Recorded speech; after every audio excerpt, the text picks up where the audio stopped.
Hello नमस्कार विद्यार्थी मित्रों वर्ल्ड इन बॉक्स ना डिजिटल प्लेटफॉर्म पर हूँ कृतार्थ वाघेला आप સૌને આવકારું છું। દોસ્તો તમને લોકોને ખ્યાલ છે કે ભાઈ આપણી જુનિયર ક્લાર્કની પરીક્ષાનું બ્યુગલ વાગી ગયેલું છે। ક્યારે છે આપણી આ પરીક્ષા? તો આપણી પરીક્ષા છે 9 એપ્રિલે અને આજે જે તારીખ થઈ છે એ છે 1 માર્ચ। તો આપણી પાસે હજી પણ 1 મહિનો અને ઉપરના 8 દિવસ છે આપણી પાસે। અને આ પરીક્ષાની અંદર તમારા માટે જે ઇમ્પોર્ટન્ટ કરંટ અફેર્સ છે, તમારા માટે જે ઇમ્પોર્ટન્ટ યોજનાઓ છે એ વિશે કામ આપણે અહીંયા કરીએ છીએ।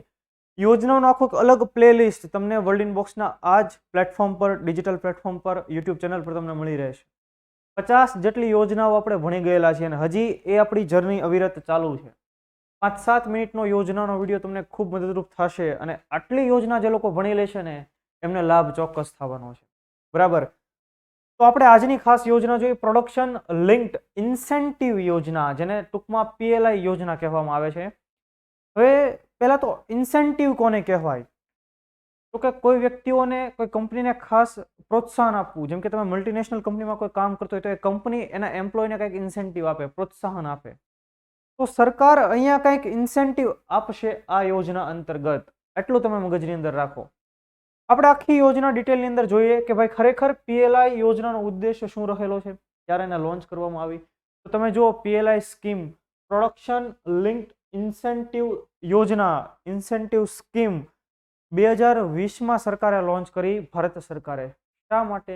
તો મેં તમને જે કીધું એમ કે ભાઈ ઇન્સેન્ટિવ એટલે શું? તો કે ઇન્સેન્ટિવ એટલે કોઈને સહાય આપવી અથવા તો કંઈ મદદરૂપ થવું।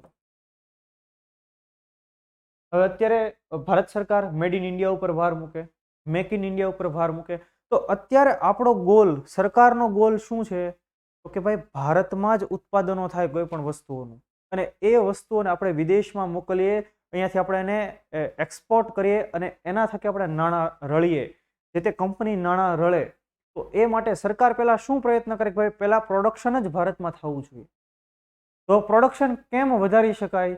તો એ માટે સરકારે પીએલઆઈ સ્કીમ લોન્ચ કરી કે જે કોઈ કંપની, જે કોઈ પણ ઓર્ગેનાઇઝેશન, ઇન્ટરનેશનલ હોય, કોઈ પણ હોય, જો એ પોતાને કોઈ પણ પ્રોડક્ટનું ઉત્પાદન, કોઈ પણ પ્રોડક્ટનું પ્રોડક્શન ઇન્ડિયામાં રહેલા યુનિટમાં કરશે, ભારતમાં કરશે, તો એમના એ ઉત્પાદન પર અને એ ભારતમાં બનેલું કોઈ પ્રોડક્ટ, ભારતમાં બનેલી કોઈ પ્રોડક્ટ એનું જો વેચાણ થાય, જેટલું વેચાણ વધતું જશે તો સરકાર તરફથી એમને ઇન્સેન્ટિવ આપવામાં આવશે, એમને કંઈક સહાય આપવામાં આવશે। તો આ યોજનાનો ઉદ્દેશ્ય મૂળ શું રહેલો છે? ભાઈ ભારતની અંદર પ્રોડક્શન વધારવું કોઈ પણ વસ્તુઓનું અને એ ભારતમાં બનેલી વસ્તુ, મેડ ઇન ઇન્ડિયા વસ્તુને વિદેશોની અંદર વેચવી। અને આ માટે કંપનીઓને પ્રોત્સાહન આપવા માટે થઈને production linked incentive scheme launch કરી। આ અંતર્ગત ઘણા બધા અલગ અલગ ફિલ્ડને આવરી લીધા છે। તો આપણે જોઈએ એના વિશે।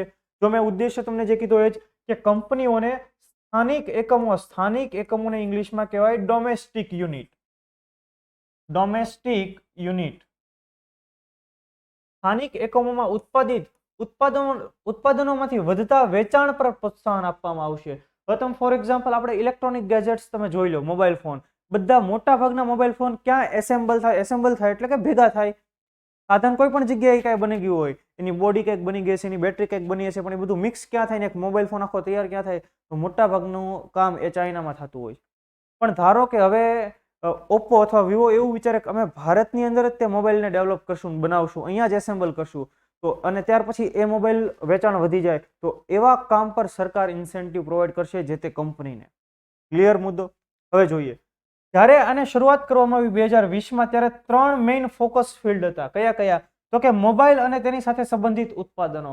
હવે તમે જો આપણે આટલો મોટો દેશ છે, અહીંયા ઇલેક્ટ્રોનિક ગેજેટ્સની આટલી મોટી વપરાશ થતી હોય છે, એટલે સૌથી પહેલા ફોકસ ક્ષેત્રની અંદર જ્યારે શરૂ કરવામાં આવી યોજના ત્યારે મોબાઈલ અને તેની સાથે સંબંધિત ઉત્પાદનો, ત્યાર પછી ઇલેક્ટ્રિક સાધનો અને ત્યાર પછી મેડિકલના સાધનો।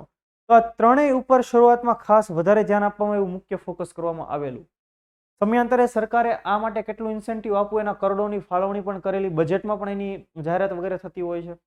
આંકડા આપણે યાદ રાખવાની જરૂર નથી કયા ફિલ્ડ માટે કેટલા રૂપિયા આપ્યા। સમયાંતરે એમાં થોડોક સુધારો વધારો કરવામાં આવ્યો, એમાં નવા બીજા ફિલ્ડ ઉમેરવામાં આવ્યા, જેમ કે ઓટોમોબાઈલ અને ઓટો કમ્પોનન્ટ્સ। હવે તમે જો અત્યારે ઓલાની ગાડીઓ, જે ઈ વેહિકલ આવે છે ભારતભરની અંદર, હવે એનું પ્રમાણ ધીરે ધીરે વધતું જાય છે। તમે જોતા હશો તમારા શહેરોની અંદર ધીરે ધીરે એના શોરૂમ ઊભા થતા જશે। તો એ લોકો અહીંયા ઉત્પાદન કરે છે ભારતમાં। તો અને પછી હવે એમની બનાવેલી પ્રોડક્ટનો ગ્રોથ થાય, એ પ્રોડક્ટ વધુ વેચાય, તો એવા સંજોગોની અંદર સરકાર એમને કંઈક ઇન્સેન્ટિવ આપશે. ક્લિયર થાય છે? ઇલેક્ટ્રોનિક્સ એન્ડ આઈટી હાર્ડવેર, ત્યાર પછી ટેલિકોમ, ફાર્માસ્યુટિકલ્સ, એ સિવાય solar modules, metals and mining, ધાતુઓ એનું માઇનિંગ, ટેક્સટાઇલ, ડ્રોન અને એડવાન્સ કેમિસ્ટ્રી સેલ બેટરી. તો ત્યાર પછી આવા બધા અલગ અલગ ફિલ્ડનો પણ સમાવેશ આ PLI સ્કીમ અંતર્ગત કરવામાં આવેલો. આખો મુદ્દો તમને ક્લિયર કટ થઈ ગયો કે ભાઈ પ્રોડક્શન લિંક્ડ ઇન્સેન્ટિવ સ્કીમ કોઈ એક ફિલ્ડ માટે નથી. જે કંપનીઓ પોતાનું પ્રોડક્શન યુનિટ ભારતની અંદર એસ્ટાબ્લિશ કરશે, ભારતમાં એની કોઈ પ્રોડક્ટ બનાવશે અને પછી એ પ્રોડક્ટનું સેલ વધે, વેચાણ વધે, તેવા સંજોગોમાં સરકાર એને ઇન્સેન્ટિવ આપશે. બરાબર. તો તમે બીજી વસ્તુ વિચારો કે અત્યારે મોબાઈલ અને એની સાથે સંબંધિત ઉત્પાદનો, એને જ્યારે આ PLI યોજના લોન્ચ કરી ત્યારે સૌથી પહેલો પ્રેફરન્સ આપ્યો. કેમ? તો ભાઈ ભારત સૌથી મોટું મોબાઈલ માર્કેટ છે. બીજું, તમને ખ્યાલ હશે કે ભાઈ ગુજરાત દેશનું પહેલું રાજ્ય છે કે જેણે સેમિકન્ડક્ટર પોલિસી બનાવી છે. સેમિકન્ડક્ટર કે જે દરેક ઇલેક્ટ્રોનિક ગેજેટ્સની અંદર ઉપયોગમાં લેવામાં આવતું હોય. તો દેશનું પહેલું રાજ્ય કે જેણે સેમિકન્ડક્ટર પોલિસી બનાવી 2022 થી 2027 સુધીના સમયગાળા માટે આપણું ગુજરાત છે. આ મુદ્દો મેં તમને ઘણીવાર ભણાવી દીધેલો છે. બરાબર. તો ખાસ અહીંયા જ વસ્તુ બને, એનું વેચાણ બીજે થાય, એ માટે થઈને સરકારની એક યોજના જેને આપણે કહીએ છીએ પ્રોડક્શન લિંક ઇન્સેન્ટિવ યોજના. હું આશા રાખું કે તમને આખો મુદ્દો વ્યવસ્થિત સમજાઈ ગયો છે. ફરી પાછા નેક્સ્ટ લેક્ચરમાં કોઈ નવા મુદ્દા સાથે આપણે ભેગા થઈશું. તો તમે ચેનલને સબસ્ક્રાઇબ નથી કરી તો સબસ્ક્રાઇબ કરો, વિડીયોને લાઇક કરો અને શેર કરો. ઉપરાંત આવા દરેક વિડીયોની નોટિફિકેશન માટે બેલ આઇકન જરૂર પ્રેસ કરો. Thank you so much.